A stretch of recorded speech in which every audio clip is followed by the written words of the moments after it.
గన్నవరంలో వల్లభనేని వంశీ అనుచరులైన 8 మందికి డిసెంబర్ 3 వరకు న్యాయమూర్తి రిమాండ్ విధించిన విషయం తెలిసిందే.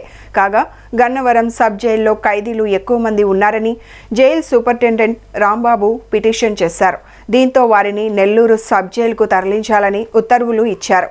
బుధవారం రాత్రి నిందితులను నెల్లూరు జైలుకు తరలించారు. నిందితుల తరపు న్యాయవాది బెయిల్ పిటిషన్ వేశారు. దీనిపై నేడు విచారణ జరగనుంది.